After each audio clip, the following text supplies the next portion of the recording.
Okay, nu laver vi en lille snas fra performancen.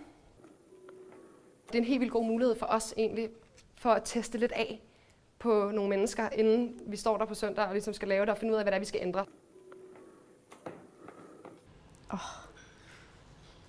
Jamen, det var generelt meget interessant. Ja.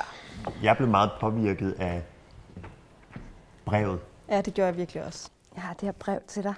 En publikum kom op og skulle læse højt af et brev. Og så enkelt kan det sige, at det var utrolig poetisk og meget rørende, og vi var alle sammen fælles i et kort øjeblik. I det her brev, så var der en, der talte til hende, som om, at hun havde kendt hende hele hendes liv. Ja. De ting, der blev beskrevet i brevet, der var meget stærke billeder. Jeg vil da ved med, at vi alle sammen sad. Ja. Da hun lukkede øjnene, så sad vi der også og forestillede os, hvordan det ville være. Men det er sådan totalt, hun er sådan avantgarde, hun går i front, og hun gør det for os, og det gør det mere stærkt for os, fordi så gør vi det jo også. Og det var så fint det der med, at hun kunne ikke, men hun kunne godt, da hun lukkede øjnene, fordi så forestillede hun sig det bare. Og så kunne vi alle sammen se den der støvregn. Alt, hvad du gør fra nu af, vil du gøre, fordi du er en enhjørning.